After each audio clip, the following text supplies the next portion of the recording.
What's going on, everybody? What is going on, everybody? What is the deal, folks? What is up, my lifers? What is up, my lifers? Yeah, it has been a minute. It has been a minute. It has been a little bit of time, but I am back. I am back. It has been a really busy time. So it's good to see everybody here in the chat. It is good to see everybody here. Let's see who's in the chat. We'll give it some time here and let people fall into this place. Fall into this spot. What's going on? I see Aramis say he's gonna come in later. That's what's up, Aramis. What's up, Gypsy? I saw your comment on Facebook. It's good to see you, man. Good stuff. Good stuff. Latanya, good to see you in the chat. Great Dane, it's always a pleasure. Always a pleasure to see you in the chat, Great Dane.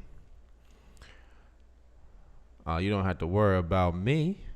I'm I'm all right even when I'm not all right. But yeah, sometimes I'm not all right.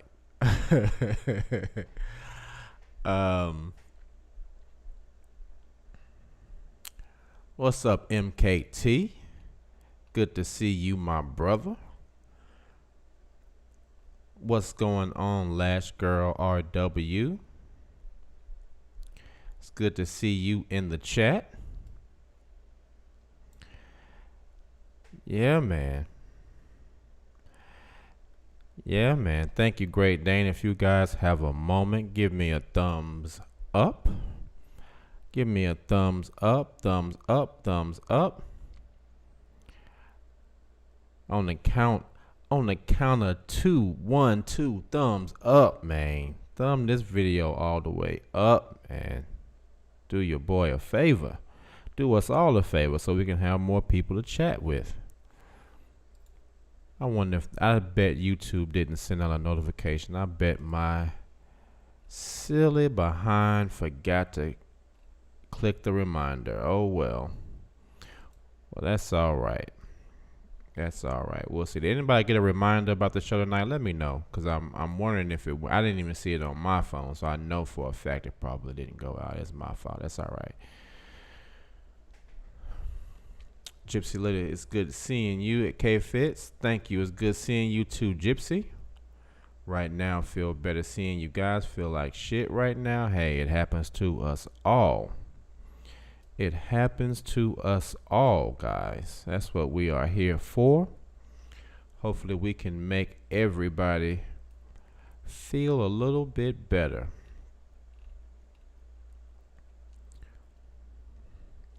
Hopefully we can make everybody feel a little bit better.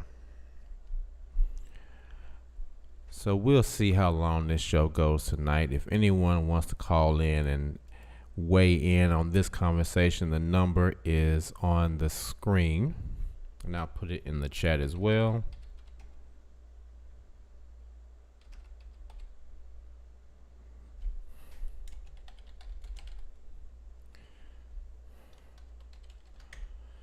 There we go. It is in there like Prego. It is in there like Prego. Okay, you got a notification. Good. Good stuff, Gypsy. What's going on, 1111? 007. Good to see you.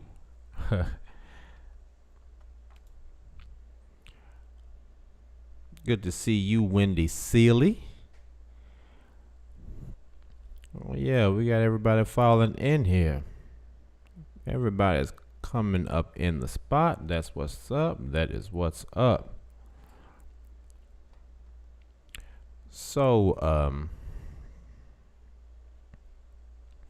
just to catch you guys up on a lot that's been going on before we jump right into the topic, I'm redoing the K-Fits My Life website. It is a blog format. I'm doing a lot of articles. Right now I have about 7 articles that I'm writing and they need to be completed. Once they are completed, they will all be published. And so there will be a lot more content on my website. I feel like there are some topics that I want to talk about, but they lend themselves better to an article because I can take the time to actually say everything I need to say, and I'm a pretty good writer as well. So I think so anyway. So it makes it easier to get the entire topic out, flushed out in word format. So I will be talking about a lot of different things on that. Like I said, I think I have 7 articles that I'm in the middle of writing right now. So yeah, that's a good thing. There's also a new merchandise tab. If you guys haven't already seen the new merchandise, I'm sorry, I'm trying to read the chat and talk at the same time. I need to stop doing that. But the shirts are going really well. I have the red Love My Life t-shirt, the blue Love My Life t-shirt, and then I have the black Got Out t-shirt. So that one's a really good one. I really like that one. Hotep to you too, MKT. Let's see. Last Girl said she got an alert as well. Thank you, Last Girl. Aramis, what's good, bro? Good to see you. Thank you, man. I appreciate it. Yeah, it's growing out, man. It took me about an hour and a half to get the locks tight yesterday. So I did my thing a little bit. Came out pretty good. I'm pretty happy with it. I didn't want to give my girl $100 yesterday.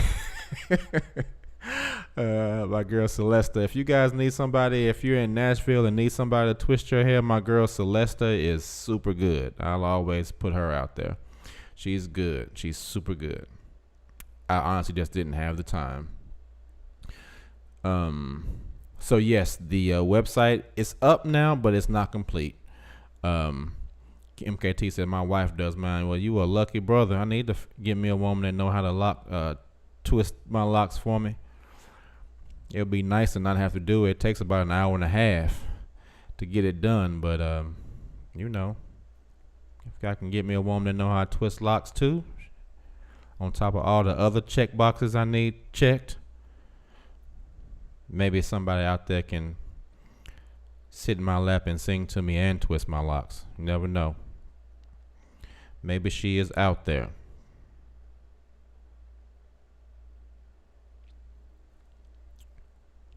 All right. Yeah, Aramis, shoot me an email.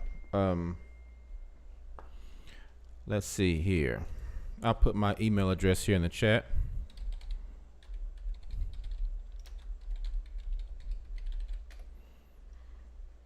And then I also put the Teespring store here in the chat as well. If you guys want to take a look at some of the merch, and it's a process. I'm still designing products for the store, so there's gonna be some more things in there. Gypsy Crimson said, I've been watching for a long time, lifer in the organization, if you will, until this fellowship for finding myself. All right, here we go. The conversation is about to get popping. It's about to get popping.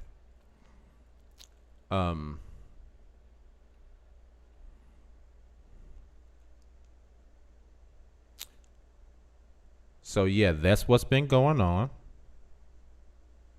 Yeah, Latanya, I don't know where you are, Latanya, but if you are in the Nashville area and need someone, Celesta is the only woman that I let do my hair. Because she has an amazing energy about her. She also does Reiki. She does a lot with helping people who have natural wearing their natural hair to take care of and grow their natural hair. She's a really, really good sister. And so I'm really loyal. If I don't do my hair myself, she's the only woman that I'll let touch my hair. So, yeah. Okay, well, you're in Michigan. Well, all right. I don't know if you want to fly to Nashville to get your locks done. But but I would honestly say that she is worth it. She is worth it. She usually, now when I do my locks myself, not to get off topic, but to be off topic, it takes me an hour and a half. When she does it, it takes her 20 minutes. And I have a lot of hair. A lot of hair. So I know I have around 150 locks. And she does them all in 20 minutes.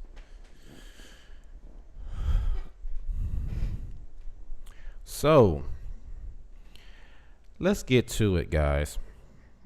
And I definitely want you guys to call in and give me your take on this topic if you guys have something to talk about.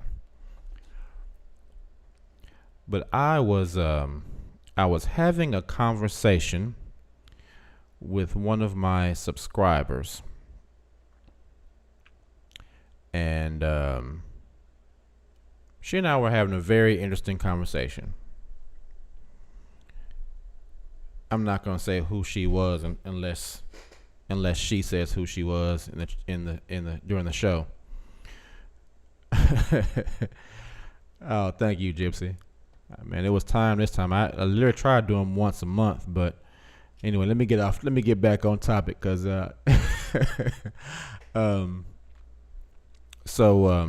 we was having this really good conversation, and so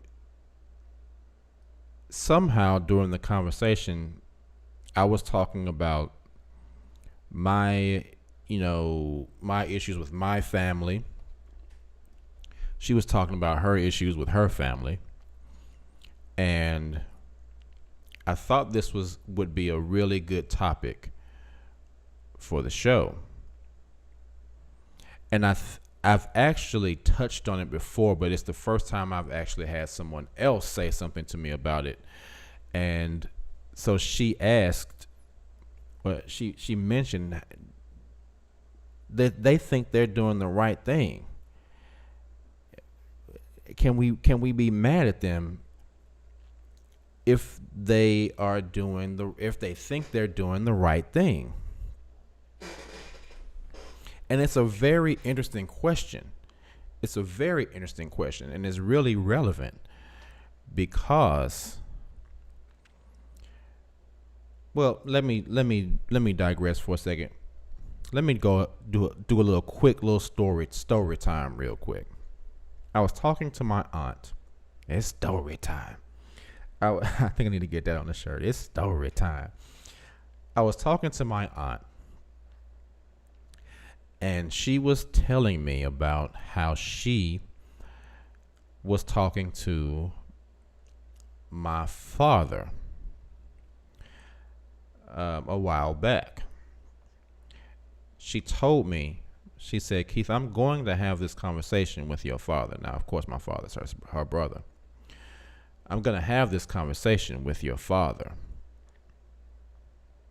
And I said, Aunt Renee, you are more than welcome to have this conversation, but I guarantee you're not going to get anything from it. I would be surprised, honestly, if he would even talk to you. I would be surprised. But if he does, it's not going to be something, you're not going to get an answer that you're going to like. If you get an answer at all. So he was taking her, I think, to the dentist, and they were in her truck. And she asked him, you didn't tell me, why? What's going on with Keith? Why aren't you talking to him? And so I think tonight, because this I already know this is gonna piss me off. So that not cussing shit, it's not gonna work tonight.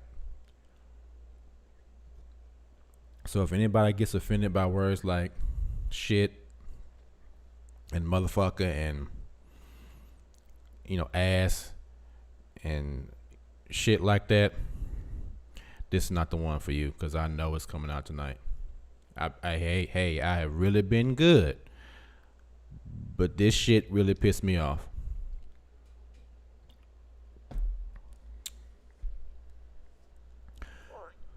So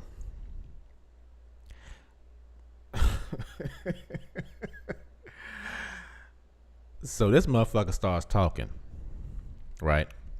Now this is the man. This is the man who's see. I came from him, right? And this summit says, well, that's how he talks. Well, see, Key got a smart mouth, and him and his mama don't get along. See, cause see, he wrote us them letters and talking about he didn't want to be a part of the family no more, and see, he got a smart mouth, see, and I gotta go and talk to the brothers about whether or not I can talk to him or not. Now, we gonna pause right there. We gonna pause right there.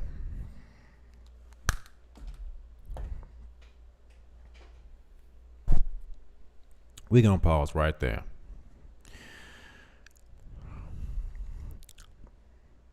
Now let me, in case you haven't been on the show for a while, let me explain this letters situation that he's talking about. See, what had happened was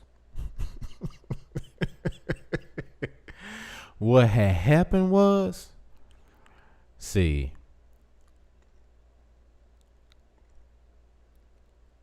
I got fed up with them a long time ago. And so I wrote them a letter and I told them that I didn't want to be a part of their family anymore. You guys have made your decision. You have chosen my ex over me. And so you can have her. You want her, you can have her. When y'all ass get old and decrepit and indigent and sitting over there shitting all over yourselves, and the house smells like mothballs and piss, and your roof is, you got to bend down to walk through the hallway because your roof is coming in because no one's been there to help you maintain your house.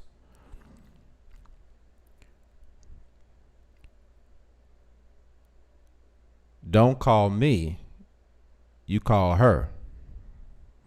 Because see, y'all think that she loves you, but y'all get on her motherfucking nerves. Just like y'all get on my motherfucking nerves, but at least y'all motherfuckers get on my motherfucking nerves. Y'all my motherfucking parents, and I'm still gonna love y'all motherfucking ass.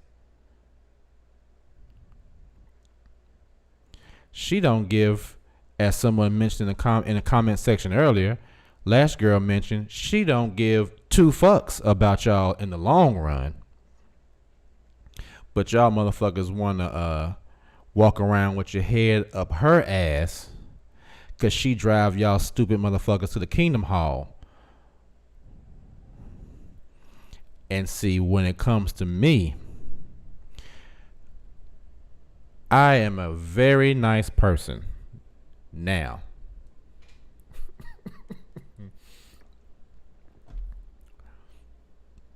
But I am a natural asshole. And I don't mean that as if I go around being an asshole to people, but it's in there like Prego. And when you say something to me that is real fucked up and out of line, for the most part, I let a lot of shit go from a lot of people if you are close enough to me. Now, from the average person, I really don't take a lot of shit from people because I've taken a lot of shit from people for a long time. And my birthday is 2 weeks away. I'm about to be 44. And I don't got no time for no motherfucking bullshit. My daughter's birthday was yesterday, so if you're watching again, happy birthday to you again, Alexis. We had a good time yesterday. We went and got something to eat and went to the mall and hung out a little bit. And then we came back, smoked the hookah, and watched Love, Death, and Robots on Netflix. I don't know if you guys have seen that show, but it is awesome. So anyway, happy birthday to my baby girl again. 24 years old and married. I still can't believe my daughter is 24 years old, but she is. She's a wonderful, wonderful young woman. Anyway, let me get back to the cussing and shit about my stupid motherfucking family. So yeah, I wrote them this letter, and see, it's interesting that he would bring up the fact that I wrote this letter. And in the letter, I wrote that I was writing it because of the way they behaved caused me to no longer want to be a part of the family. And here this motherfucker is still behaving in the same way that caused me to not want to be a part of the family in the first damn place. And he acts surprised that I don't want to be part of the damn family. The hell kind of sense does that make?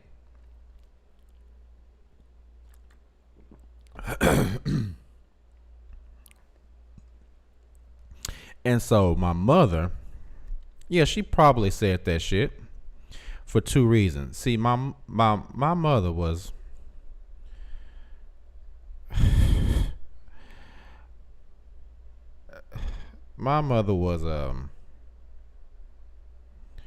if I say what I really want to say, y'all gonna really think I'm a bad person.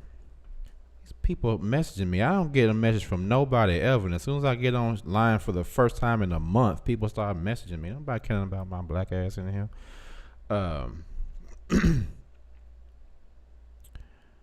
See, my mama crazy as hell, and she was crazy as hell, and sit around here. And I think I told y'all this once before, but see, my father was a real pussy, and so what caused me to write them this letter about not wanting to be a part of the family anymore was because, one of the things that made her say that I had a smart mouth along with writing this letter was that one day my father, of course, my grandmother passed away, my grandmother being his mother. And I think I've told this story before, but I'll tell it again if there's someone who hasn't, but it's part of the process. So on the day that my grandmother passed away, my aunt was very distraught. Because my aunt had literally been taking care every day of my grandmother. I went over there to help, but my help, which was a lot, was still nothing like what my aunt had taken on. So when she passed away, my aunt literally was there and saw the entire process. Now, my aunt and my grandmother, my great-grandmother, all lived in the same home. They have a really nice house. They had a really, really nice house. My aunt has a nice house. But there was enough room for them all to live together. And, well, we have to think about it now. My aunt, who had been taking care of her mother is gone now, but she's still in this house, where her mother had lived with her. Huge, huge thing to get over. And so we were all at the house, everyone comes back to the house and eats and tries to have some good memories. And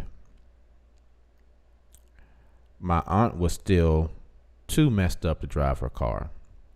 So one of her friends was there but needed a ride because she rode with my aunt to come to the house. Well, my father said, I can give her a ride. It's not a big deal. He was about to leave and go home anyway. So he gave the woman a ride home. Then he went home. The next motherfucking day, and I hate cussing because it sounds so, it sounds ugly. But god damn it, there's nothing else I can say but to say what's on my goddamn mind with this one. The next motherfucking day, this motherfucker calls my phone talking about,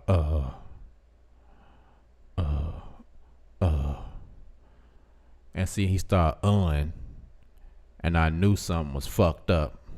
But this my motherfucking father, and I'm trying to be there for this motherfucker, right?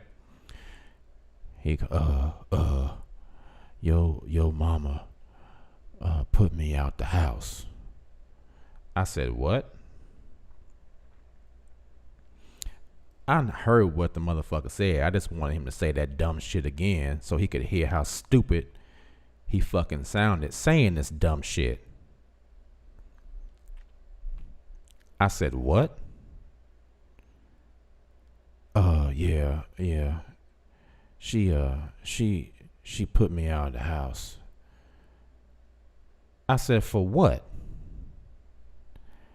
He said, 'cause I had to take that lady home last night, and she ain't want nobody in her car, no females in her car. So she put me out the house. Now my mom, hate saying that word, my mother hadn't held down a consistent job since I've been a goddamn live. My father worked his ass off down at the Tennessean, making these newspapers for all these years. Back when people actually read newspapers. The Tennessean is still there, and they still make, papers, but it's nothing like it was back in the day. Everybody had a newspaper every damn day. And so my father was a pressman. He actually, printed the damn Tennessean. He was down in the press. He used to take me around when I was little, and I would see all the huge rolls of paper and all the huge machines and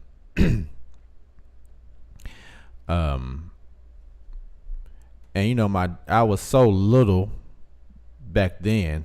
Well, when I was little, I grew up, and eventually he still worked there. And I actually worked there for a short time before I started working for myself.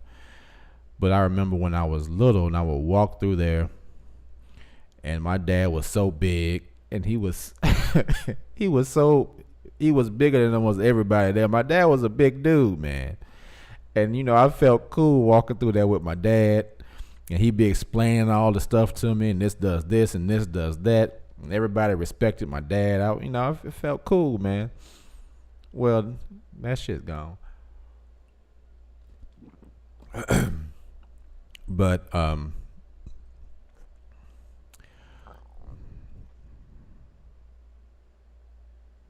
so yeah, he had worked for all those years at the Tennessean. So, we all know who pays for that house. I mean, she ain't worked anywhere for longer than a year or two at the most, for a long time. And then now, she hadn't been working anywhere. My father had worked at the Tennessean for so many, many, many years. So I'm thinking, how in the fuck is this person putting you out of your motherfucking house? I said, where are you right now? He said, I'm out here on the front porch. I'm just sitting out here on the front porch. I said, man, I'll be over there. I'll be over in a minute. So I drive up, and this sad ass man is sitting on the front porch of his house with his head in his hands.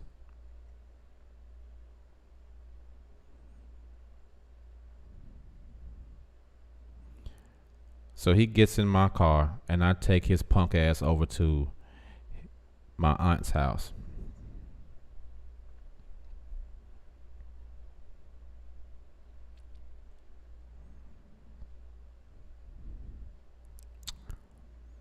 Now I still at this point hadn't talked to his wife yet.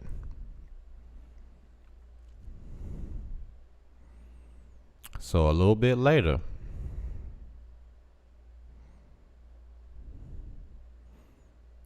and his wife,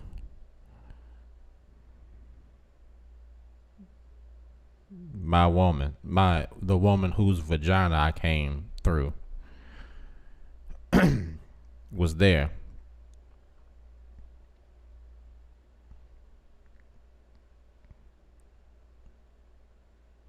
So I asked her, "What is going on? What's going on with you guys?" And I know this is kind of a tangent, but it matters. Trust me, it matters. I said, "What is going on with you guys?"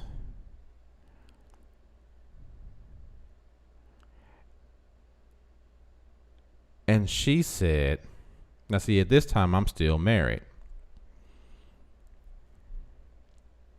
And she said, "I told him not to have no other women in my car."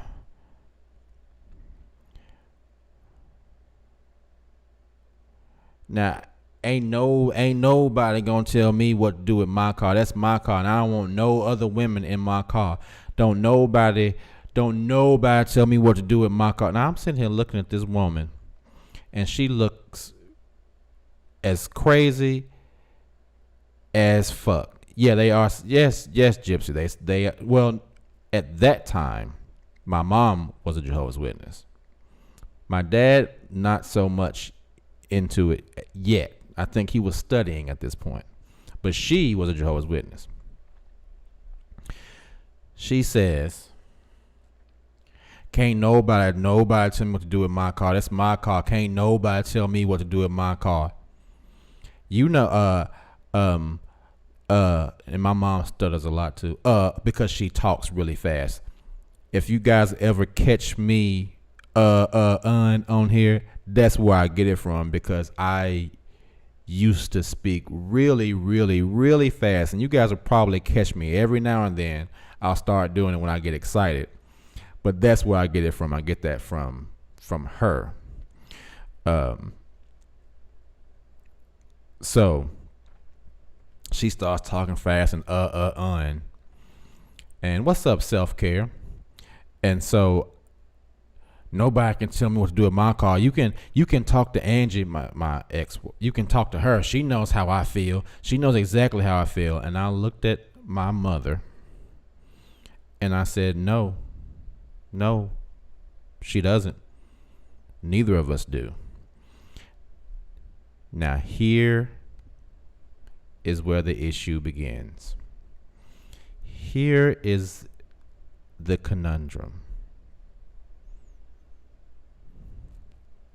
This is what I said to my mother on behalf of my father.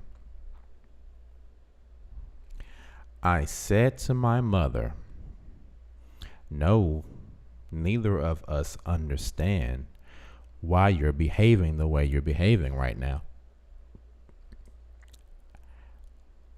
I said, if you love your husband, if you have any love for your husband, even if you do have a problem with another female being in your car,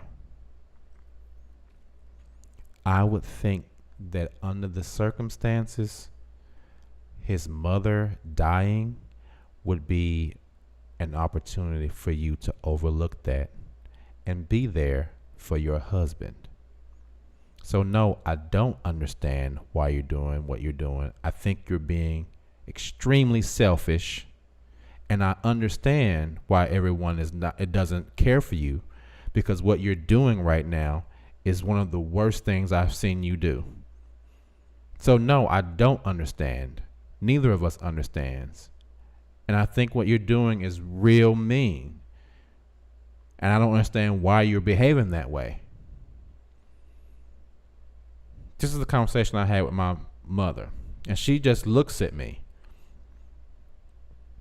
And from that moment on, my mother didn't like me. She didn't like me from that moment on. But see, this is what I believe. And I'm going to go there, ladies, for a minute. Don't get too upset with me, but it's just the damn truth. As a man, especially in the black community, some of us don't, and I'm speaking to the guys,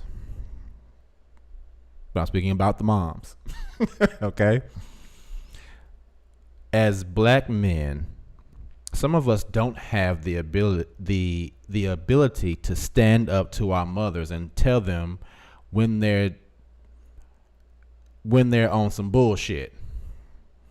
A lot of us as black men, and I would say probably a lot of men in general, but for some reason I think I see white men put their mothers in place a whole lot more than black men.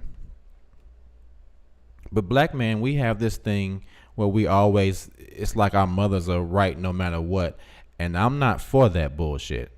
My mother was doing something that was real fucked up, and I told her what she was doing was fucked up.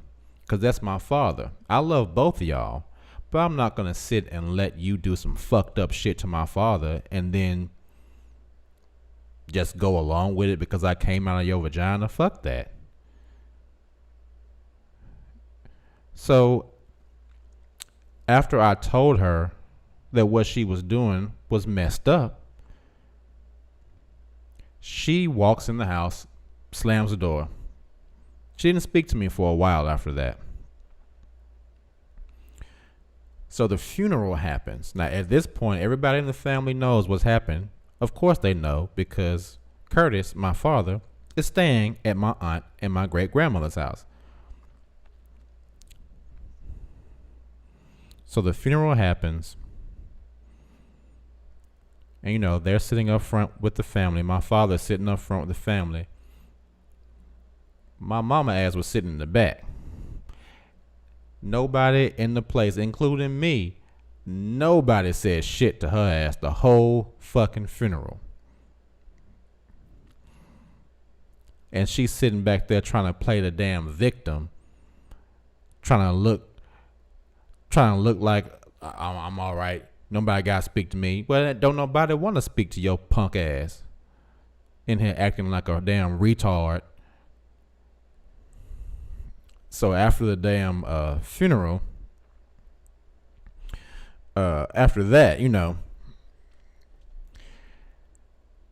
yes, she's very childish, Gypsy.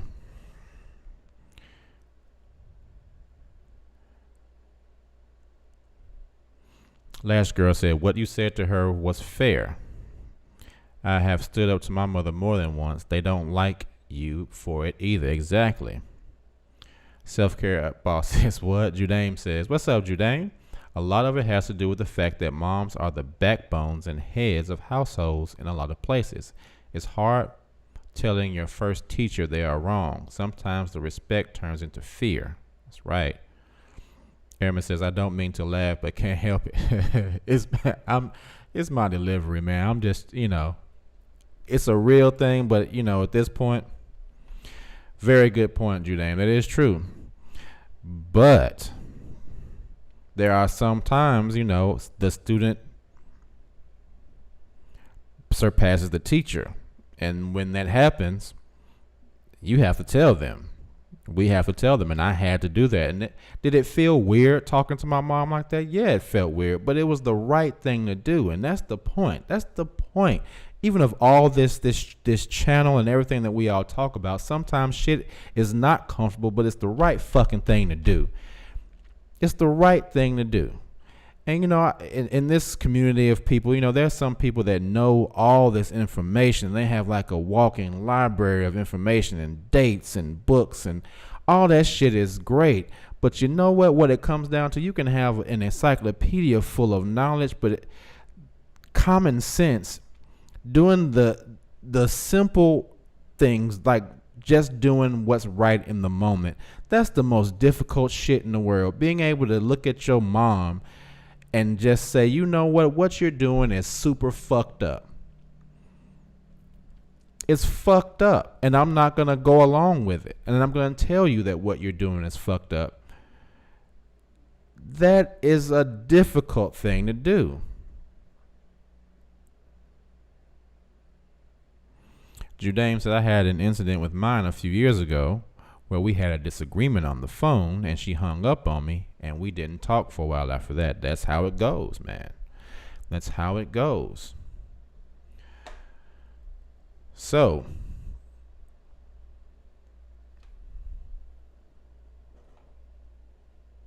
sorry guys. Hold on 1 second. Had a damn gnat in here. So yeah, she put his ass out. His ass is over there looking pitiful.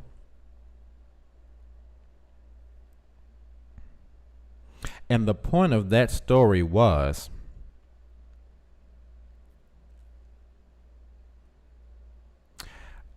I willingly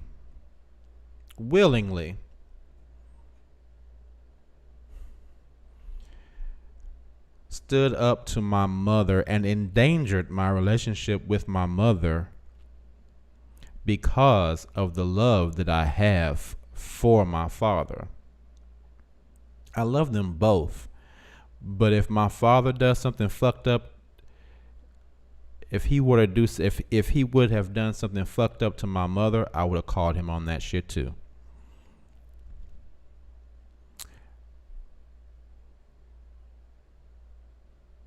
But the point was that throughout all this situation, I was willing to put myself out and put my neck on the line with my own mother because what she did was wrong, and I loved my father just as much as I loved her. Right? And it did. It cost me, to a great extent, my relationship with my mother. Now, fast forward.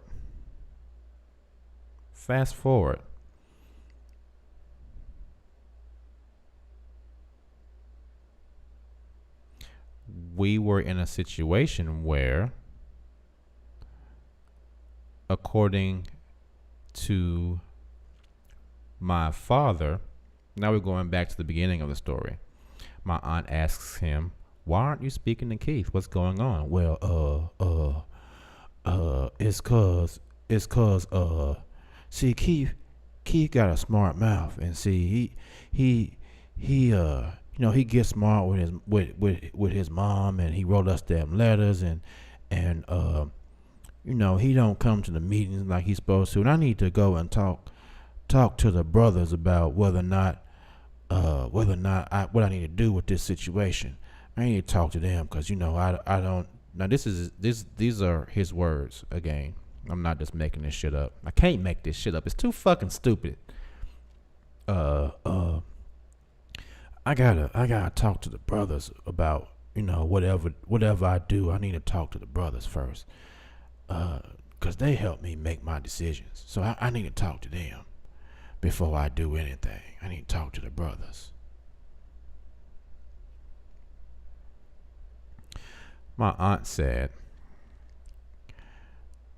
and it takes my aunt, boy, I wish y'all could hear my aunt's voice, because it's so, man, it takes her to tell this story. She said, Curtis, That is your only son. That is your only son. This conversation happened a while ago. That is your only son.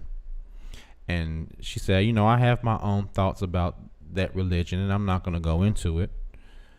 But that is your only son, and your only son wants to have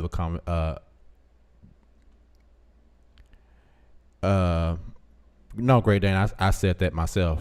Here, he's a fucking pussy. My aunt said, that is your son. He reached out to you guys. He wants to have a relationship with you all. And you are allowing Angela to mess up your ability to have a relationship with your son. She said, I don't know if you know this, Curtis, but Keith is really hurting.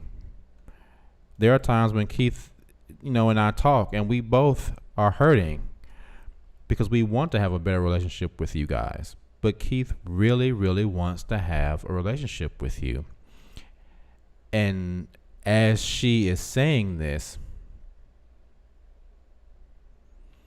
my aunt told me she got, and I wonder how many of you all have seen this happen before. And I told her it was going to happen. I said, you know what? He's probably going to ignore you a lot too.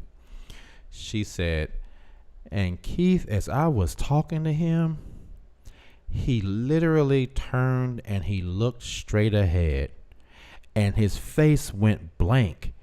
It was like everything that I was saying, it was going in one ear and right out the other. It was like he turned away from me just so he wouldn't have to deal with what I was saying. And it was like this blank look. And I said, yeah, you got the blank look. You got the blank look.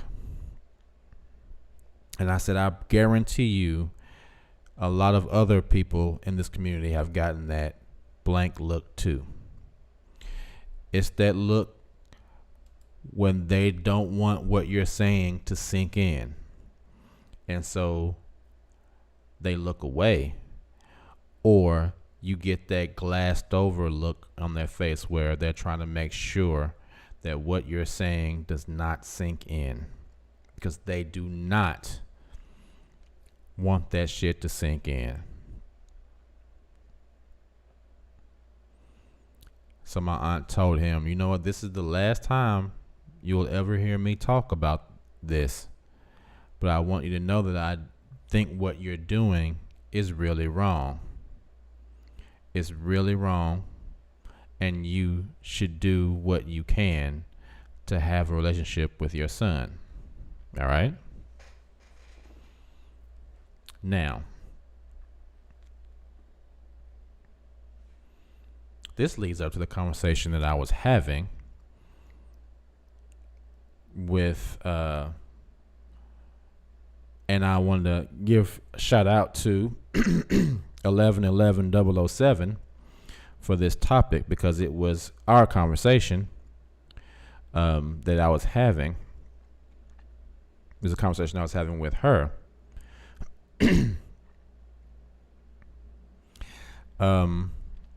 For this topic. So yeah, we were talking about, can we be upset at them? Because throughout all of this, and again, guys, if you guys want to call in and discuss your own issues that you've had with this topic, there you go. It's in the Chizat.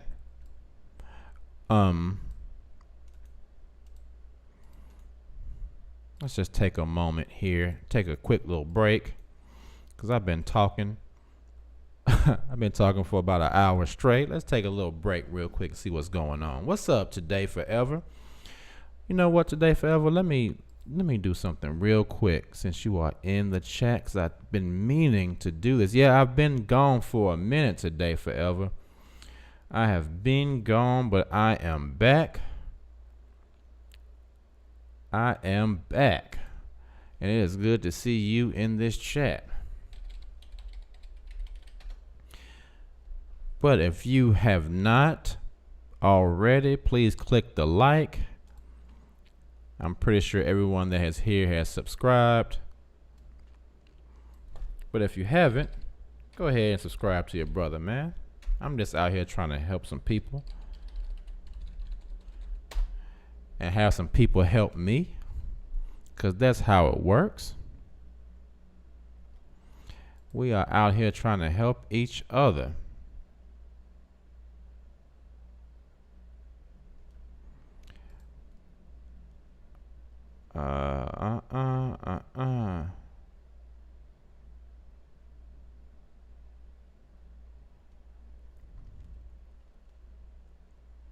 Give me 1 second, guys.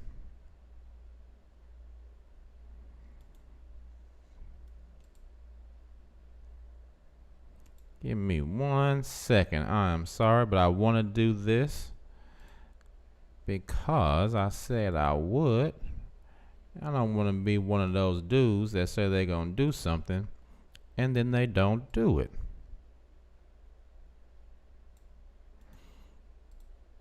But I think it would be a cool thing to do. Let's see what's up.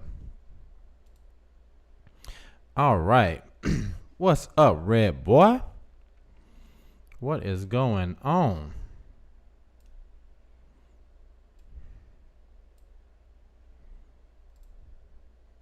What is going on? It's good to see you in here as well. And they don't do it.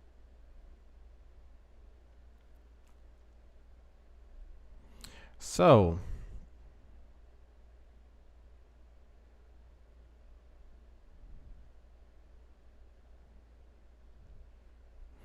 really quickly, I know you guys know about, well, you know what, I'll get back to that. So, here is the question, guys. Because as 1111 and I were talking, and we got to the point where we were thinking, hey, can we be mad at them, is what she asked me. Can we be mad at them? Because technically they're doing what they think is the right thing. Can we be mad at them for doing that?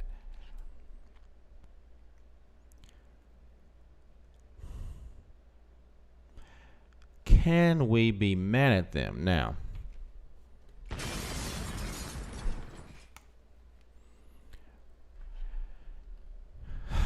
let me know what you guys think.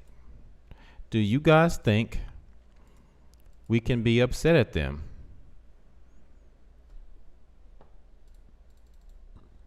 Are they doing the right thing? Can we be mad at somebody that hurts, that does something that bothers us, but in their mind, they are doing the right thing? What do you think?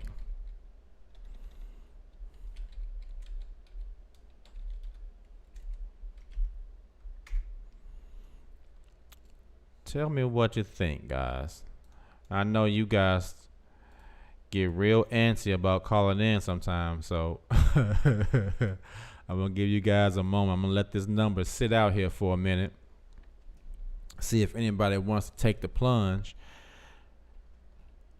Is there any way to be understanding about what these people are trying to do? Now, we all know the shit hurts. It hurts. We all know that. We all know that. All right, what we got here? All right, you're on the show, K Fits My Life. What's your name? Where you calling from? Latanya Smith, Michigan. What's going on, Latanya Smith? How are you doing? Hello, dear brother. This is a question that I have thought about for a very long time and have been back and forth. I just left out of the organization 4 months ago. Okay. And I'm doing a lot of reflecting so that perhaps in the future, maybe I'll start making videos. But that question has been on my mind. And here's what I came up with. There was a time when information just wasn't available. So many of those that got indoctrinated into the cult, number one, we don't study cults in general, but when you get caught up in a cult, there just was no information because the Watchtower Society at that time could do a good job of hiding everything, even who they are, where they came from, who's really running the organization, what their agenda is, all of those things. We just couldn't, find any information. So everyone at that time just didn't know. But as things started, the internet came, which they had no idea that something like that would come along and just air all their dirty laundry. Now you got a bunch of information available. And no matter how indoctrinated they are, they have at one time or another have been hearing a little bit here and hearing a little bit there. And I think more now Jehovah's Witnesses are aiding in their own deception. When someone comes to them and says, hey, did you know that they are part of the UN? Did you know that they are a Freemason-started organization? Hey, they got investments into these companies that make war weapons, and then you've got Jehovah's Witnesses, especially elders, saying, no, it isn't, no, it isn't, no, it isn't. And you're telling them, well, I can send you the link. It's in your own literature. It is tangible. You can go get the information, and they're telling you, I don't have to look up the information. I know that's false. And you're like, it's in your own literature. You can look at it. And they're telling in their study telling you no, they can't. That's when, at that point, there's just people that just don't want to know, and that can be, for a lot of reasons. Some of them are not emotionally ready to wake up. Some of them just, for whatever reason. But the thing is, when you get to a point where there's information available and then you don't want to look, well, then there's a problem, because now you are willingly doing it. Before the followers weren't willingly doing it. There was just nothing to go on. But now, and then you don't want to go look, there's a problem.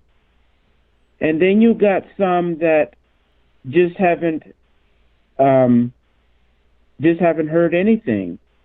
But once they hear, some of them come out right away, and some, But I think for the most part now, witnesses are more responsible for their own deception than before. So you're saying that, thank you for that comment. Very, very, very well thought out statement. Very well thought out statement. So let me make sure I understand what you're saying. You're saying that because they have more access to information now than they did back in the day, that you feel that the current Jehovah's Witnesses have more accountability for themselves being in the situation than, say, prior Jehovah's Witnesses, when the information was a bit more locked down. Yes. Okay. Well, because even go ahead. Well, I was thinking about with myself. For some reason, I heard about don't listen to the evil slave class, don't talk to former Jehovah's Witnesses. But back then I was thinking they were just being disfellowshipped for wrongdoing. But once I started realizing they're being disfellowshipped just to be forced into silence, that was a huge thing for me. But with myself, I had always been of the mind, if I'm really for truth, and I have to say this a lot, when I first heard about the Australia Royal Commission, and I don't know if I mentioned it before ever when I called in, that I would just bookmark them, and it took me about a year or a year and a half to emotionally prepare myself because I didn't say it wasn't true. It wasn't true. I was just saying I'm. I need to prepare myself because I know it's going to be very grievous and very painful for an organization that I love so much and always wanted to be a regular pioneer. But I always told myself, if I'm really for truth, I'm going to go wherever I need to go and read whatever I need to read about this organization to get the truth, even if it is, grievous to me. Mm. So I wish they would just, more of them would just adopt the attitude, I'm for truth. And that means that I'm going to have to go where I need to go to get that truth. Mm-hmm. All right. And I think that's how come I made it out, me personally. I don't know about anyone else. Mm-hmm. But Jehovah's Witnesses, I wish they would, when they hear something, they should be of the mind, I'm going to go check it out. I understand the fear. I understand the feeling of I don't want to displease Jehovah. I don't want to show a lack of faith, and I definitely don't want to be shunned by my family and friends. I don't want to get the preempt for shunning if I dare say anything. I understand the fear, but deep down inside, if you could just figure out a way, like if you're married, if you're in a household where it isn't just you. See, I was fortunate because I'm in a household alone, and so I can just have free reign to just go ahead and do my research. But they may have to take a trip to the library or go somewhere else to try to do the research without anyone knowing at first. But if they just had that mentality, they could break through the fear, the fog, Mm-hmm. and look for the truth, because they don't realize the Watchtower Society is teaching everything in reverse. And it's very important to do the research. You're right. You're right. Ask questions. And one other problem there is they can reason well on other things, but when it comes to the Watchtower Society, they won't reason. For example, they know generally that if you have a friend or somebody telling you all kinds of things about their side of the story, but then they tell you don't listen to anybody else, don't go to anybody else, then you see there's a red flag. But they won't apply that same logic when it comes to the Watchtower Society. Mm-hmm. And so that's where I think if they would just do that. I've talked to a couple of them just before I left, letting them know that I turned in my letter of resignation. They don't want to hear it. So at that point, you got information and you don't want to look. So you are partly responsible now. Well, I agree with that. And congratulations on coming out and waking up. I really, really enjoyed this call. But something you said, I'm gonna let you go so we can get some other callers. But I really want to thank you, because I think something that you've said is very important, and we're gonna touch on it. And if you want to call back after we get somebody else and give your take on that, that's totally fine. But again, thank you so much for that call. You have really thought out what you said very well. Sometimes people call and you can tell that they're just speaking, but this, I can tell that you actually have thought about this for a while. Very well stated. I really appreciate your call. Thanks. All right. Thank you. All right, guys. So that caller says something really, really interesting. And the term cognitive dissonance comes to mind. Now I'm going to put that on the screen. Let's see, we'll make this a little bit larger so we can see exactly what this means. For anyone who doesn't know or hasn't heard the term cognitive dissonance, here it is. The term cognitive dissonance is used to describe the feelings of discomfort that result when your beliefs run counter to your behaviors and or new information that is presented to you. People tend to seek consistency in their attitudes and perceptions. So when what you hold true is challenged, or what you doesn't jibe, or what you do doesn't jibe with what you think, something must change in order to eliminate or reduce the dissonance, parenthesis, lack of agreement. A classic example of this is explaining something away. Now, that is exactly what happens when you speak to someone that is a Jehovah's Witness and you challenge. So what the caller was saying, that they don't want to check things out, is a result of cognitive dissonance, because the discomfort that is associated with that information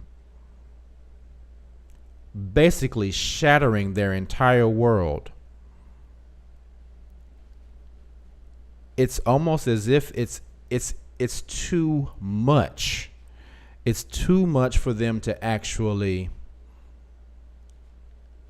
it's too much for them to take in. Now, some of us are able to deal with that. Some of them are not. So in light of that,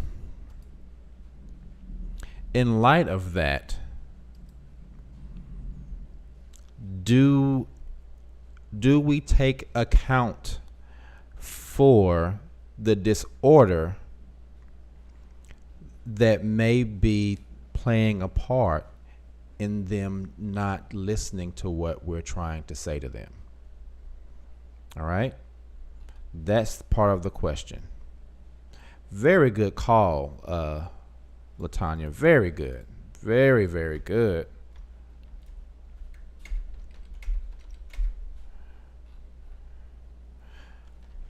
All right, let's look up here in this chat and see what's going on. Great Dane says, excuse me, guys. A loving mother would die for her child's happiness. JW mothers are putting their life/salvation ahead of their child's happy life. That makes me sad. Okay, yeah, Today Forever says, welcome to your freedom, dear caller. Yes, yes. 1111-007 says, I think we should give them special consideration due to the mind control and brainwashing, like they are really not in their right mind. And see, this was what made this topic something that I wanted to speak about, because 1111-007 and I agree and disagree on this topic, because that is exactly what she said to me. And my take is, man, you know how I am. Now, these motherfuckers have the ability to, it's your fault. You have the ability to say, I'm going to look into this shit, and you choose not to, then the onus is on you at that point. So we had a difference of opinion in that part of the conversation. Today Forever says, teaching in reverse. I have been saying that for a minute. I could listen to you forever. Very good. Wendy Seeley says, when someone is doing the right thing, it comes from the heart. No matter what the orc says, you are their son. They need to stop that behavior. Think critically and show that love. Last Girl RW says, parents are responsible for what they do to their children. It's their job to protect them and love them. Animals in the wild are better at it than some humans. Agreed.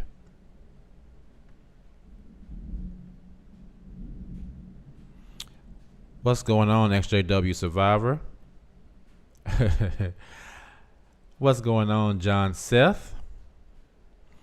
Gypsy Lily says, I will call in.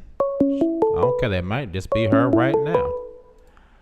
What's going on? You on the K Fits My Life show. What's your name? Where you calling from? Hey Keith, it's Gypsy Lily. How you doing? What's going on, Gypsy? Good to hear from you, young lady. Hey. So this topic is a very, very good topic. Very, very good topic.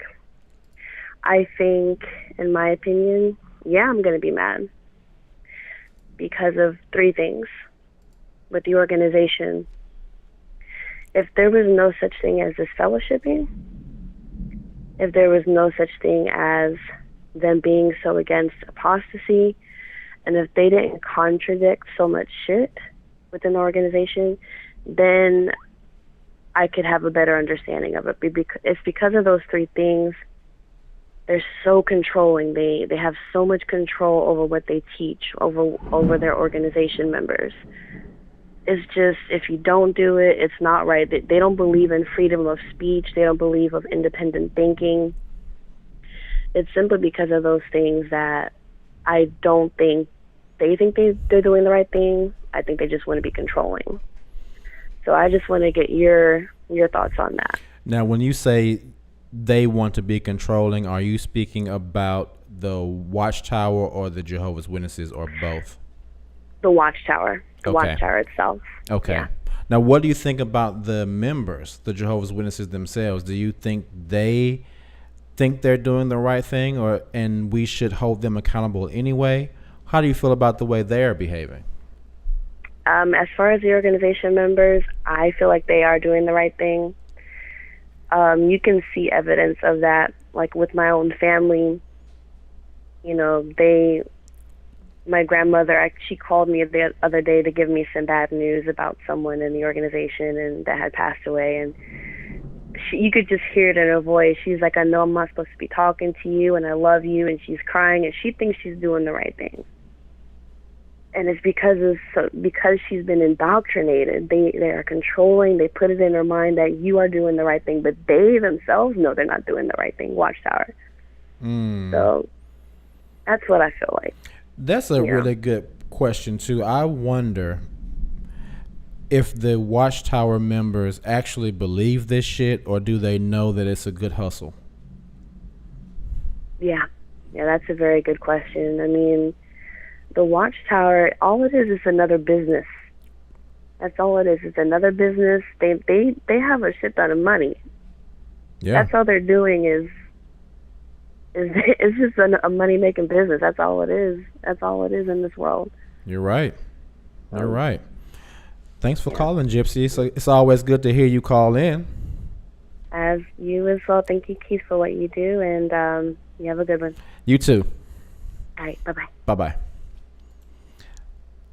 Yes, guys. And I meant to applause up the other call, too. We'll get 2 applauses in on that one. Yes. Yes. So, guys, what do we think? Let's keep this conversation going. Well, let me look at the chat. I think I still need to hit a few more comments. Lash Girl says it's a learned behavior or bad habit. Okay. Yeah, LaTanya, great call. I really appreciate it. XJW Survivor says, I struggle with understanding that my parents are under the influence and how the fuck they can live with themselves. But see, that's the very nature of the question, is how difficult is it to even live with, to say that if you feel you are doing what God wants you to do. Oh, that's tough, man. Today Forever says, dogs bark, ducks quack, yada yada. Like the caller said, information is readily available. Choose to be ignorant and shun your family. No fucks given. I do understand it's a process. It is a process. It is a process. Great Dane says, if the Watchtower tells its people to kick you in the balls and then they do it, should we sit back and say, it's okay, I understand, I'm not mad? Oh, Great Dane, you have such a way with words. You never know, Great Dane. That might be uh, the whole next thing. You come onto a Joe's Witness in the cart, you start talking that bullshit, they'll probably kick your ass straight in the dick. And then give you a live forever on paradise earth tract. And give you a little tiny bottle of water to help you in the recovery of your testicular pain. Self-Care Boss says, for me, they know it's a good hustle. They just might know it's a good hustle. Self-Care says, same with Baptist churches or any church for that matter. Latanya Smith says, cults can program their members to do anything. They can. They can. But the question also is, can we expect people to do research about something if they in their heart believe that that thing is the truth? We're on the other side expecting the people on the inside to see the view from the outside, and they can't. And as much as I believe still that it is incumbent upon every individual to know about things that they're dedicating their lives to, and to be educated in everything in regards to something like the Watchtower, I can see how that would be difficult.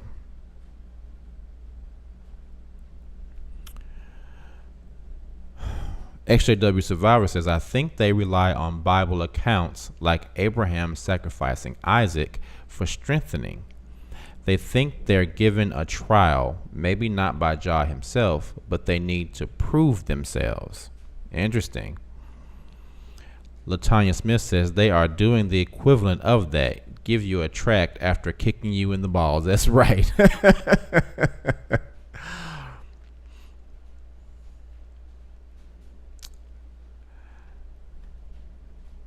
All right, today forever. Good night. We'll see you next time. Latanya Smith says they need to do the research for sure. That is true, but they don't feel like they need to do the research. That's the problem. How do we get to a point where they actually feel like they need to do the research?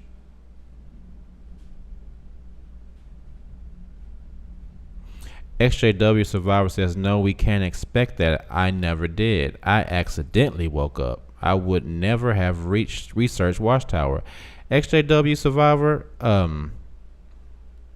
would like to hear that story if you want to call in. How did you accidentally wake up? How did you accidentally wake up? That is very interesting.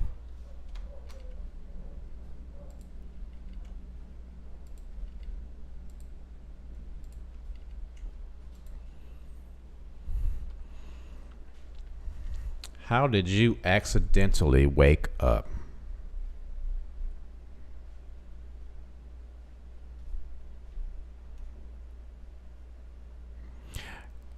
Great Dane, I think Wendy Seeley wants Latanya Smith's information, not mine. Latanya Smith, if you have some email or some information that you would like to let Wendy Seeley know how she can reach you, I think she kind of wants your email or something. I think that's for her, Great Dane. But thank you. XJW, hit us up. How did that happen? How did that happen? Hey, XJW says she'll give us a call and tell us that story. And as much, the thing with me is I know what cognitive dissonance is. I realize that is a thing. I realize that. Okay?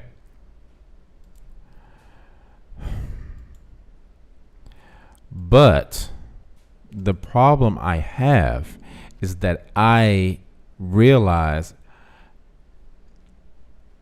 and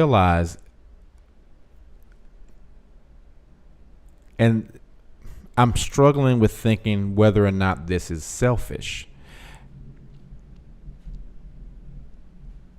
Because I know I did it. Am I expecting them to be able to do it? And by them, I mean anyone who is a Jehovah's Witness that I know is unwilling to wake up or unwilling to do the research. Am I placing the fact that I was able to do it? Am I superseding their inability to do it? And imposing my ability on top of theirs? Is that fair? That's the thing I have an issue with, and I'm trying to work out. You are on with K Fitz, My Life. What's your name and where you calling from?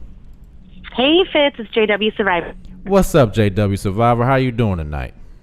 I'm doing good. I'm glad I caught this session. This is very interesting. Yeah, what do you think? How did that happen? How did you accidentally wake up?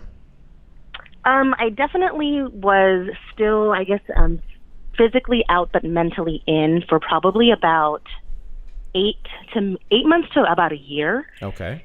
And around that time, a good friend of mine happened to mention, and I think she was already mentally out but physically in, and she kind of tricked me. She mentioned that she had seen Brother Jeffrey Jackson defending the Watchtower for something called the Australian Royal Commission. Mm-hmm.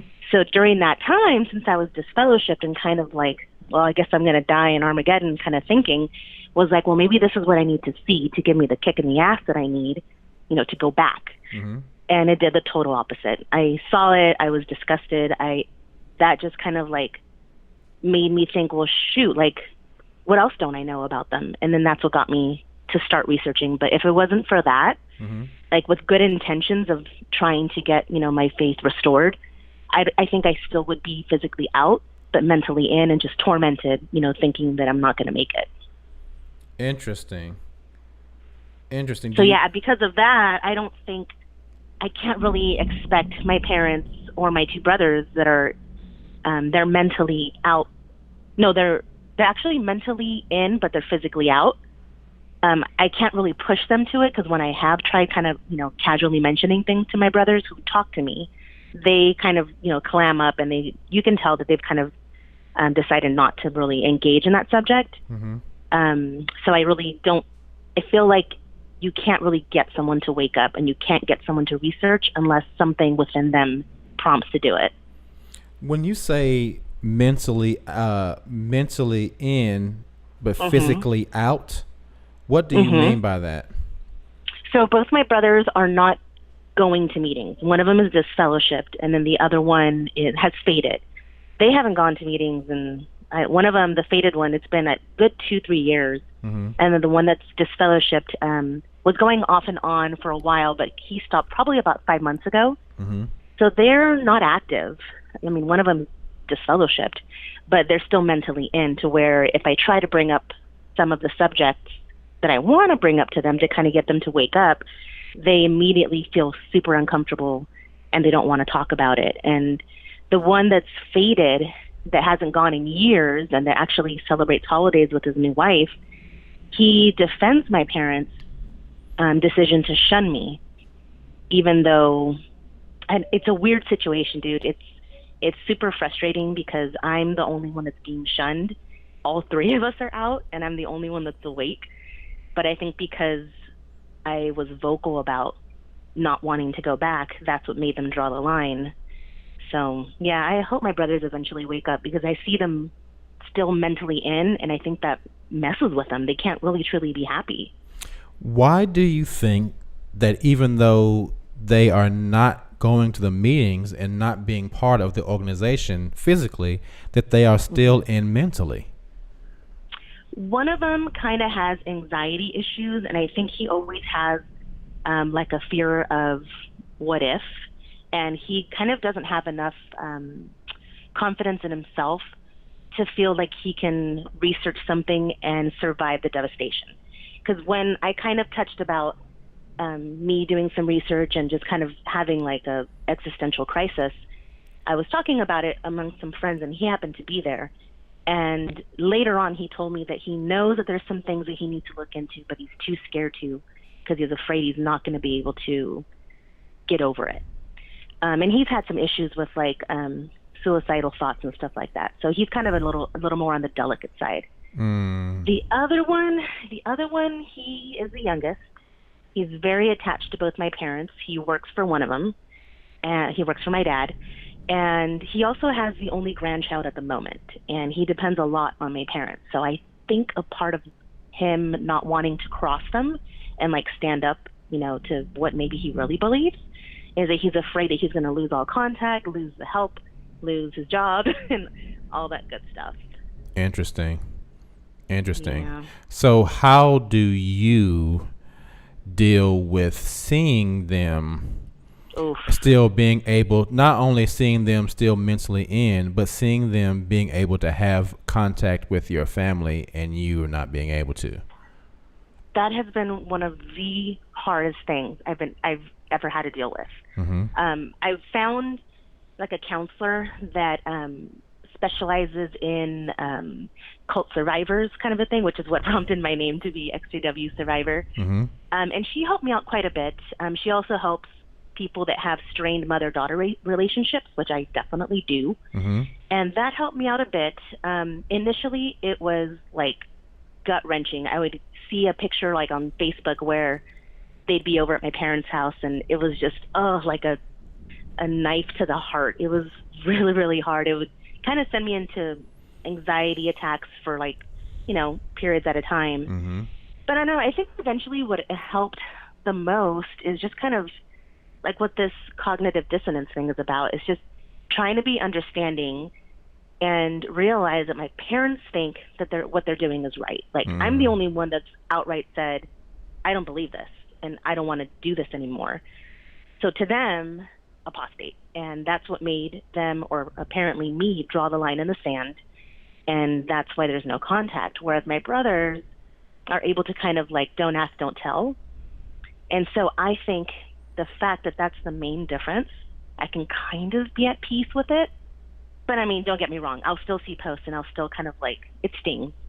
And it stings even more now because my partner and I were pregnant with our first baby. And so now I'm trying to think, well, shoot, how am I going to introduce him to his cousin who has a relationship with my parents?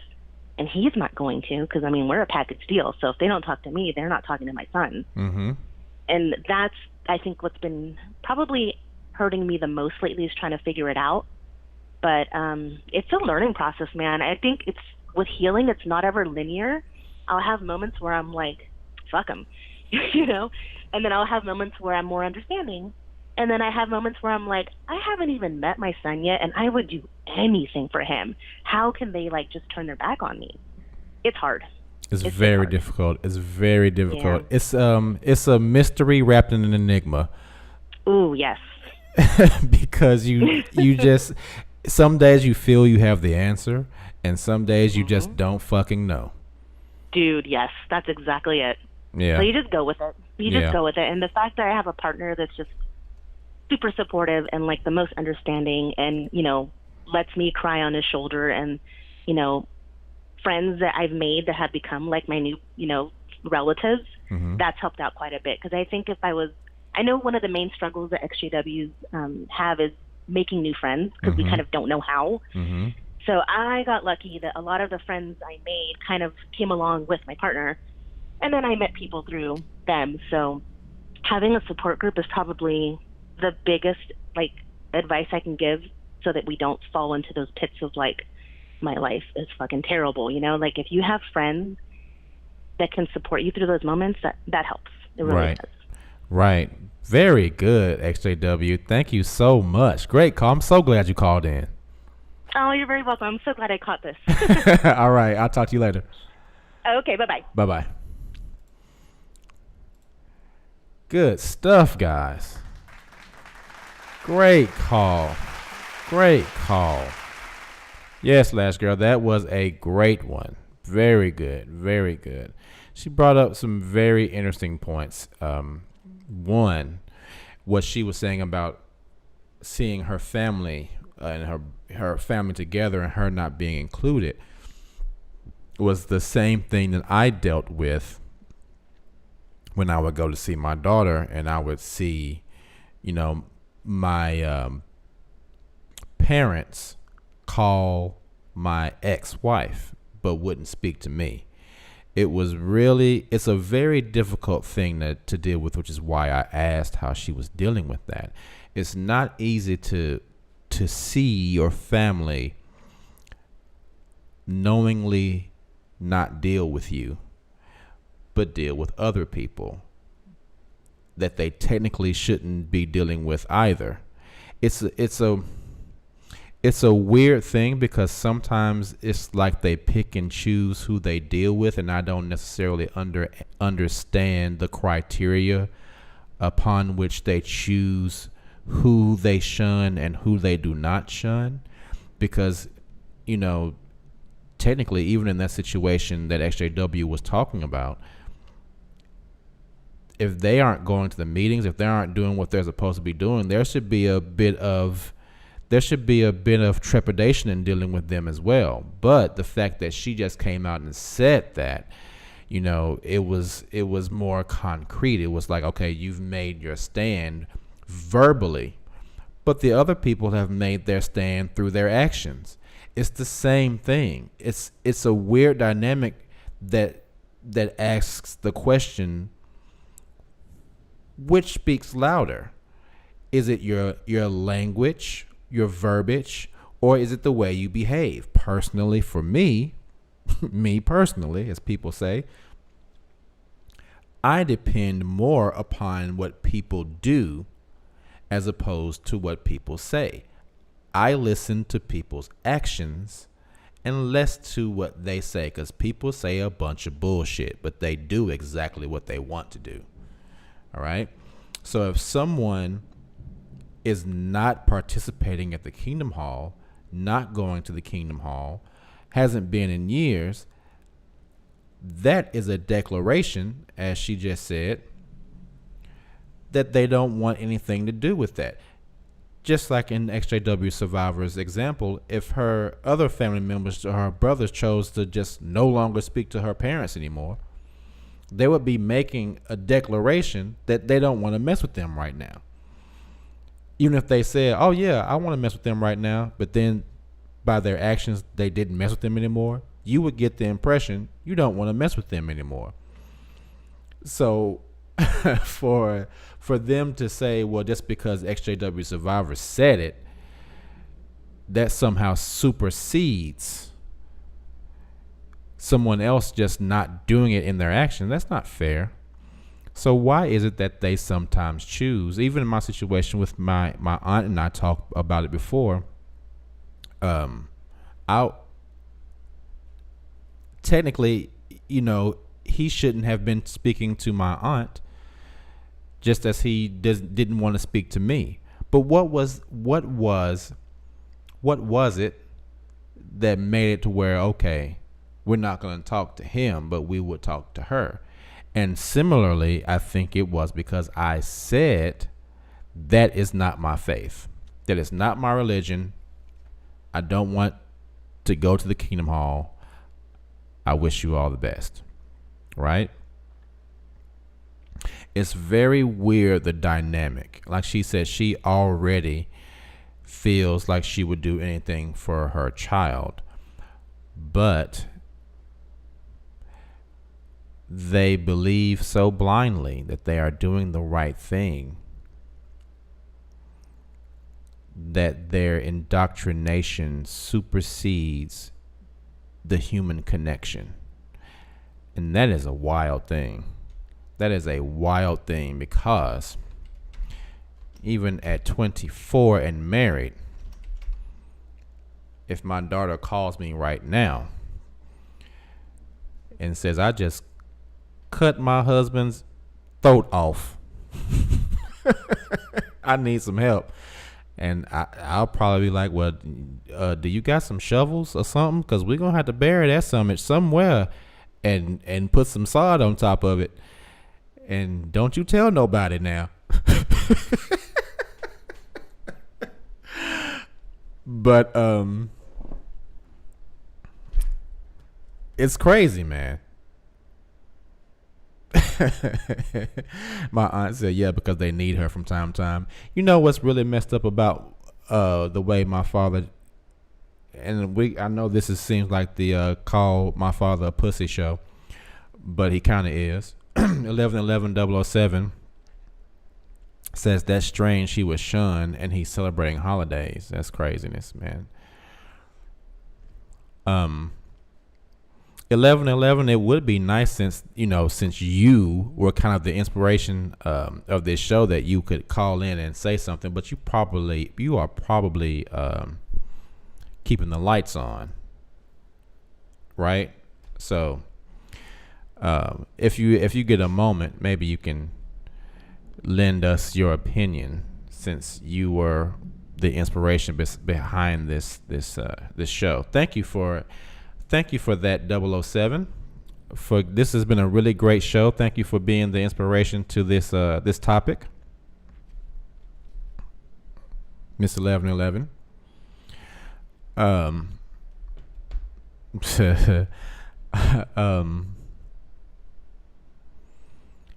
What was I saying? I was saying that it's really weird how some of these people treat you, and it's with my aunt, it's because they still need her. And I wonder if there are other situations where these people are shunning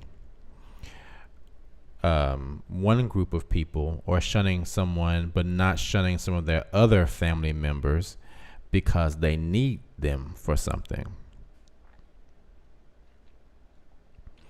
As the case with my aunt's brother, he would call her all the time when he needed something, right? And my aunt was nice. Boy, my aunt was was nice enough to. Now, this is the same woman that I told you kicked my father out because he had a woman in his car, right? In her car. This same woman would not allow my father to take his own sister in that car. Literally, my father's wife, my mother, would not allow her husband to put his own sister in her car. But she turned around and asked his sister to let her in her car. And my aunt did it because she's a nice person.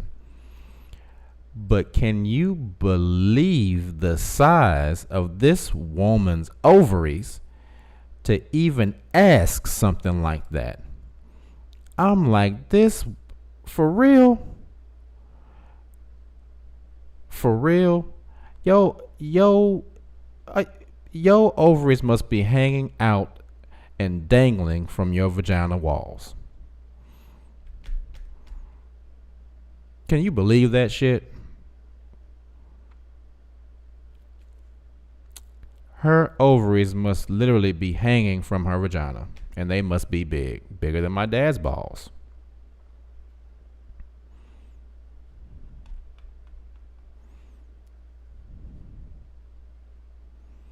She literally, and it just shows you how much of a pussy my father is. You know, that just shows how you can't have a woman. You can't have your sister in my car, but I'm finna get in your sister's car. Who does what? Where they do that at? Where? I mean, I'm saying it just like where they do that at. Great Dane said, "Did she think he was going to f his sister? It's a power thing. It is a power thing. She know good and hell. No, she know good and hell well that ain't going down. It's just a power thing. Like, yeah, you're right. What do you think she gonna do? Go f his sister? Yeah, it's a power thing. It is. It's a power thing. But see, that goes into the question of the topic as well. Are they doing what they think they're doing because it's the right thing? Do they think it's some type of power trip? Are they becoming narcissistic because of the influence of the Watchtower and the organization? Because as I've spoken about before, I do believe that the Watchtower is imbuing people with narcissism. And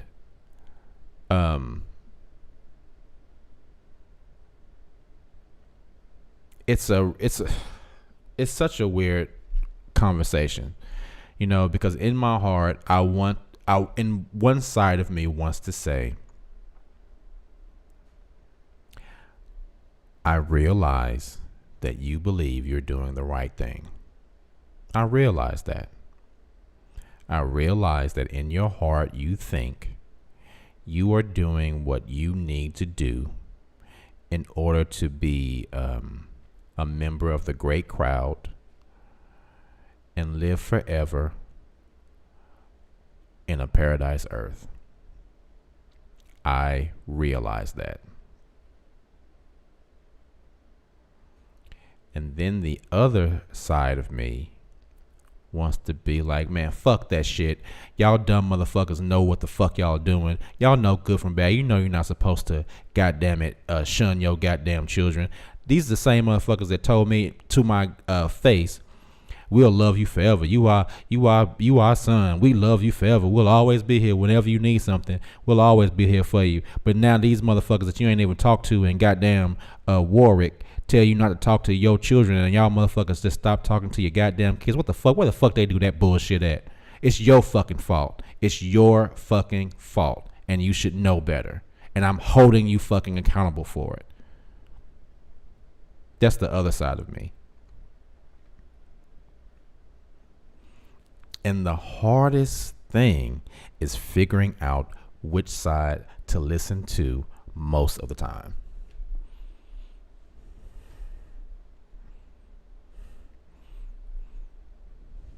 Self-care boss says some men don't like to stand up to their wives. Damn that. There is no way I will be by myself before I let any woman move into my house and kick me out of my goddamn house. Man, you better kick yourself in your goddamn vagina and get the fuck out of my damn house trying to tell me to get out of here. That shit is not going to happen.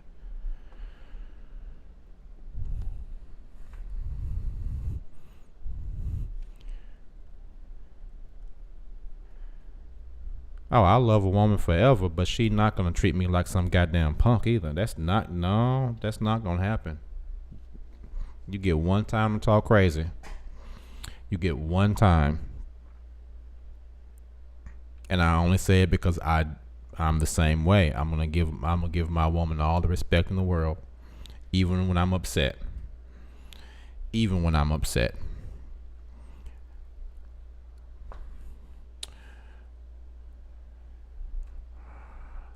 Mike D says, damn right. Great Dane says, I like choice too. Of course you would. Of course you do, Great Dane. That's how you are too.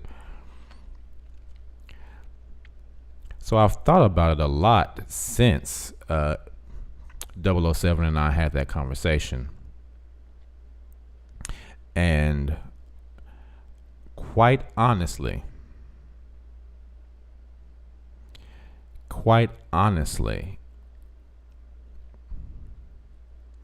I will say this.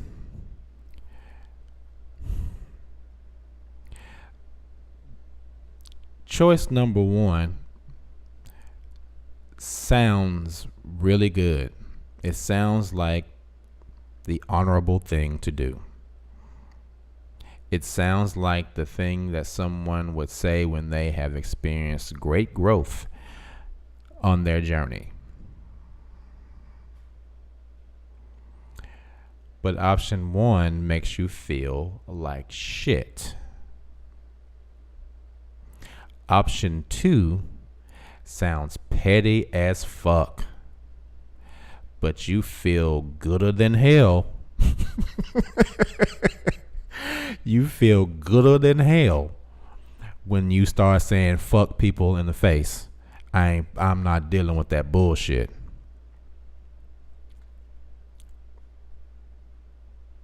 So which one do we go with? Do we go with the one that makes you sound like fucking Gandhi?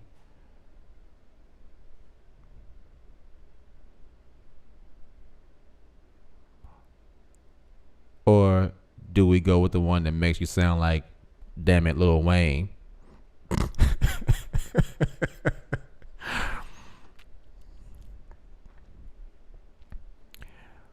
And for the most part, I have to say I have been leaning toward the fuck y'all side.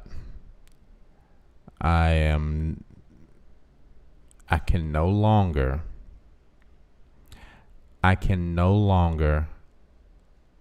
allow myself. Oh, you know what? Hold on, let me finish this thought, then I'm gonna talk about that too.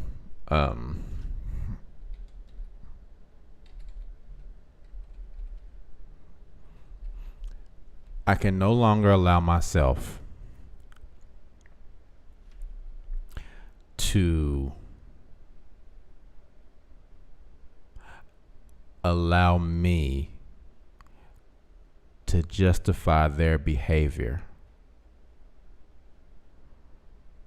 by giving them the benefit of the doubt for treating me like shit.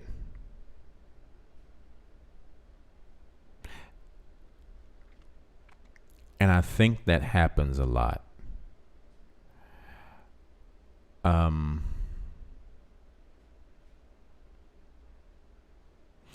think leaving the Watchtower is like leaving a relationship that was the best relationship you've ever been in. It's like a breakup with someone that was the best person you've ever been with.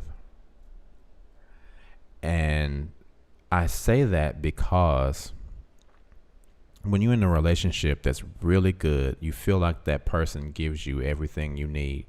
You're content. You feel love. You feel like you have a purpose.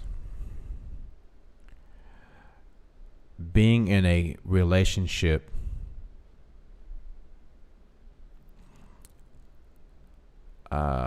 it makes you feel on top of the world, you know? But then when that relationship ends,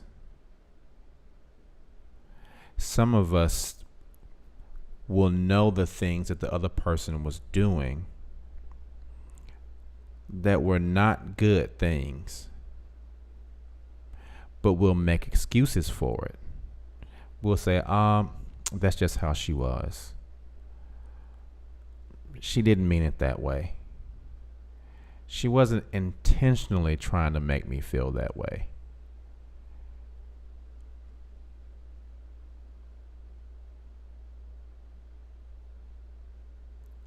She didn't do that on purpose. Yeah, I know what she said bothered you, and you just took it. And it happened again and again and again. But it's okay. You know, she really wasn't that kind of person. And the danger in approaching a breakup like that is if you do that, you are in danger of attracting someone else that will treat you the same way. In leaving the Watchtower, I think if we get to a point where we stop recognizing what people are doing to us and chalk it up to, well, they're not being mean. They think they're doing the right thing. We open ourselves up to being treated that way, not only in familial relationships, but intimate relationships and relationships with people in general. At some point, I wonder, do we have to say, fuck that shit? I'm not allowing you to treat me in a really messed up way, even if you think you're doing the right thing. Shit, Hitler thought he was doing the right thing. Oh, it's all right. We're gonna excuse that. On a much grander scale, the people that enslaved black people thought they were doing the right thing. Do we just let that shit go? Oh, they thought they were doing God's work. God told them that it was okay. They believed that they were doing the right thing when they enslaved black people for 400 years and killed millions and millions and tortured millions and millions of us. It's okay. They were doing the right thing. They thought they were doing the right thing. Do we let that shit go? No. Do those two situations relate? Yes.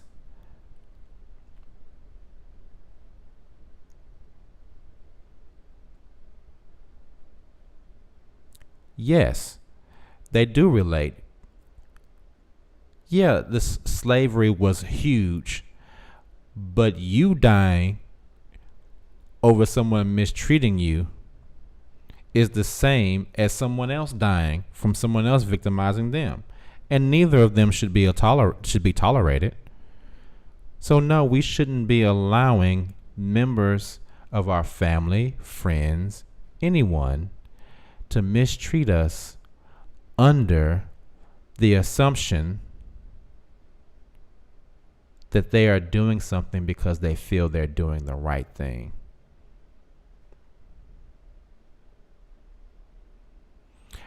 The same way that most times, if someone breaks up with you and you've been really good to them, they eventually will try to come back to you because they realize what they did wrong.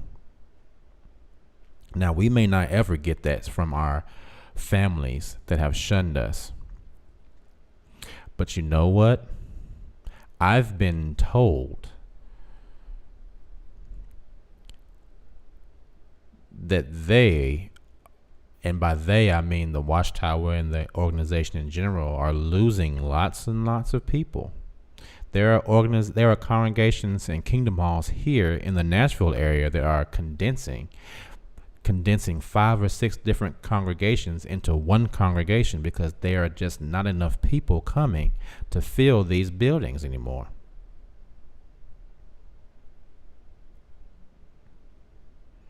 The truth is getting out. The internet is becoming the death of that organization. And it may only be a matter of time before more and more people start to see that what they have been doing to people is wrong, and what they have been listening to is wrong, and the way that they have been thinking is wrong. And those people may try to come back to us and apologize. And that only begs the next question: when they do that, are we going to accept it or not?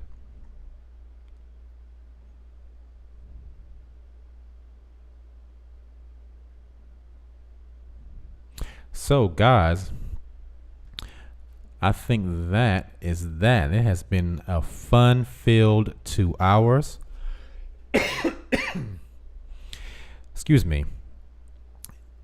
If you get a moment, guys, and you want to get some new shirts, I'm gonna try to be rocking mine. Mine's still in the mail. Visit my Teespring store. Get you a couple shirts, a shirt or two, and let me know what you think about it when it gets to you.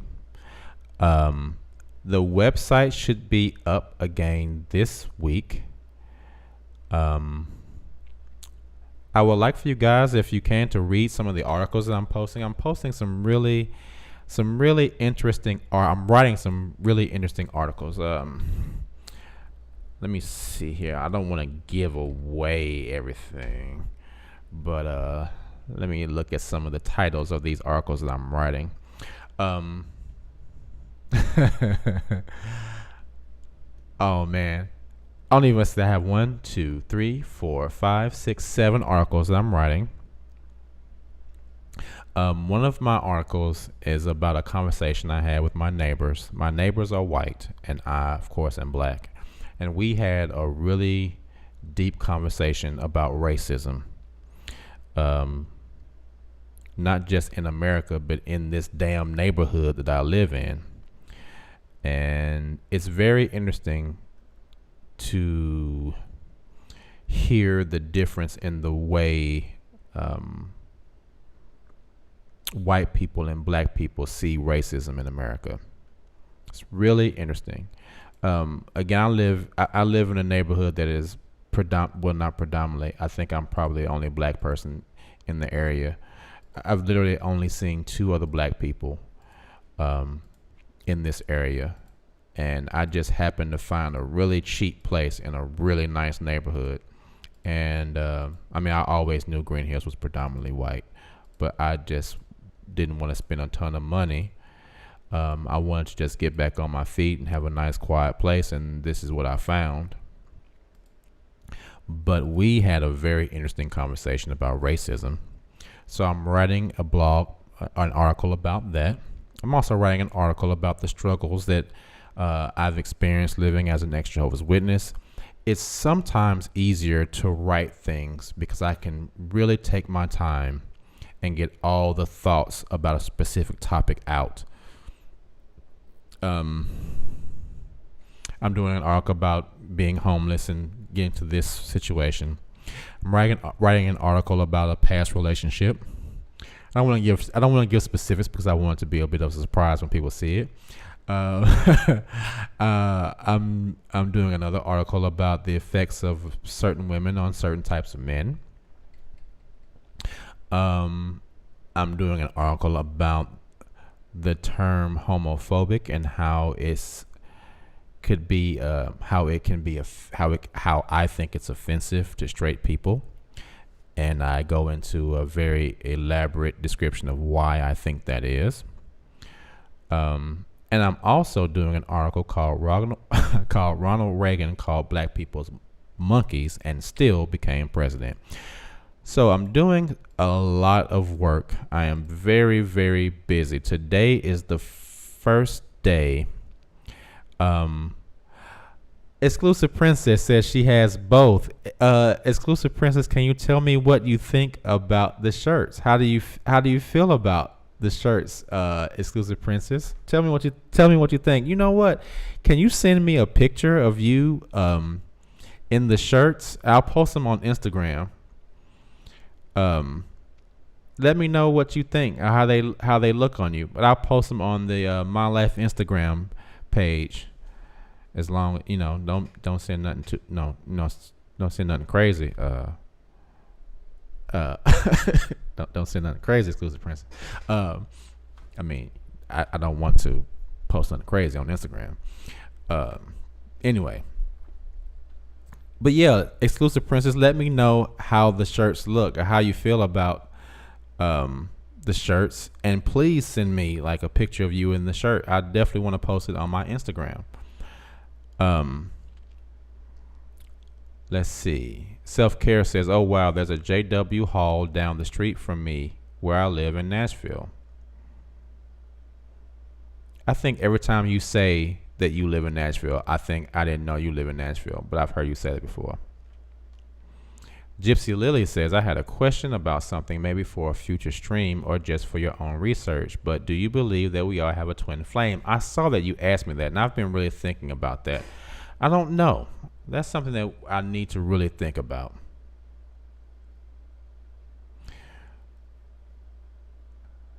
I mean, you can send something racy. I just won't be able to post it on Instagram.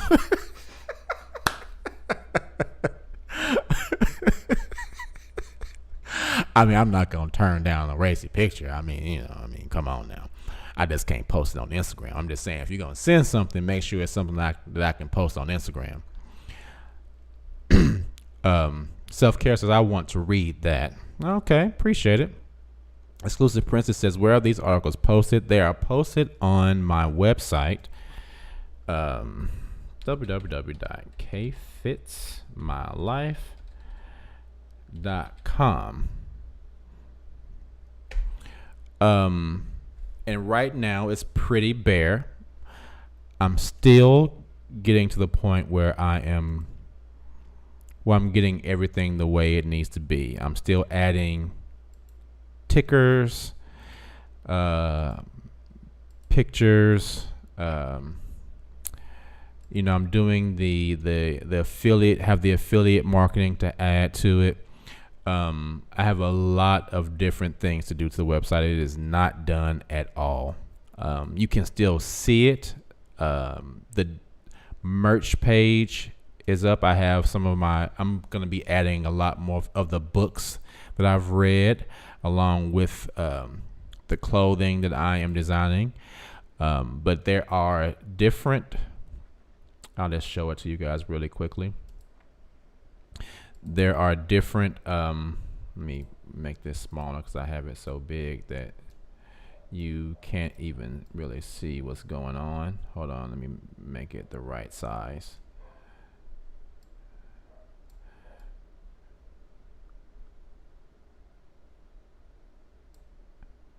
Hold on, guys.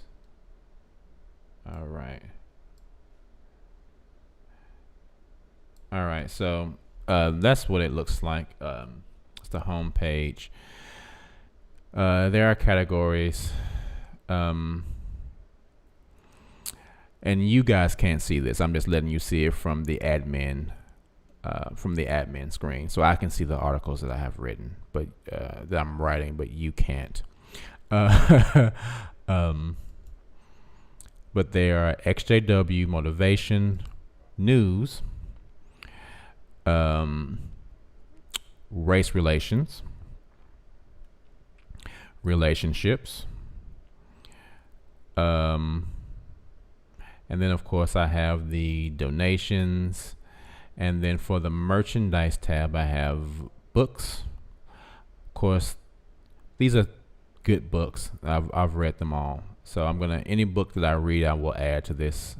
And then of course I have the clothing. There's going to be a whole lot more add to this website. I'm adding galleries, I'm adding tickers, I'm adding affiliate links. There's just going to be a whole lot more stuff.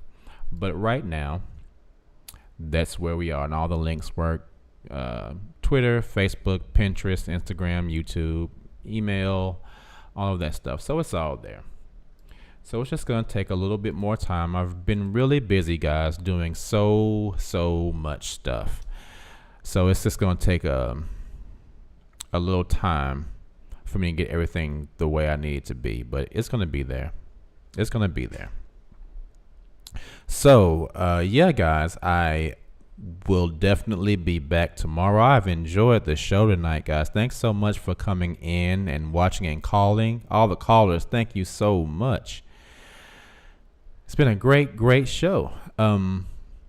So yeah, thank you. And again, please, yeah, if you get a shirt, and I'm gonna be designing some more. I need to I need to design some more for the ladies, for the females. I want to do it because this is basically a unisex shirt. They're only $20. But I want to do one that's cut strictly for women as well. Maybe some tanks for the guys too, and some tanks for the females. But I'm gonna do a whole lot more merch. It's just really a lot because I've had to do so much at the same time. I have to do this Teespring stuff. I've done this redesigning of the website. I have to redo the podcast on iTunes and Google Play because I ended up losing the account because doing all this other stuff, I didn't pay things the right way. So the whole thing went down. So I have to go back and re-edit a lot of my podcasts and set up my account all over again and set up the whole iTunes store all over again, which is going to be a huge pain. So I've just been doing a lot of stuff, man. And so yeah, it's going to be all done. But we, even on the website, there are comment pages where people can come in and leave their comments. And I still have a lot more things that I'm doing, guys. But literally today is the first day that I have taken just off. And I haven't done anything today. I got up this morning and started writing some of my article, and that was it. Then I went and got something to eat, and I came home and I went to sleep. It was the first off day I've had in weeks. So, yeah, man. So we will be back tomorrow. And I have to figure out what we're going to talk about tomorrow, but we'll be back tomorrow. And thank you guys. So many people reached out while I was on my little hiatus. So thank you guys so much for reaching out. 1111-007 was one of those people. She reached out to me, and I really appreciated that so much. So thank you for doing that. And we've had some really interesting conversations. So it's been cool talking with 1111-007. And everyone else that has reached out to me while I've been out. Everyone has been like, oh, are you okay? What's going on? I appreciate you guys for emailing me and stuff, man. Thank you so much. I'm okay. I am cool. But I appreciate you all so much. And I will see you all tomorrow. Get some rest. Do your thing, everyone. And I will talk to you soon, all right? Peace.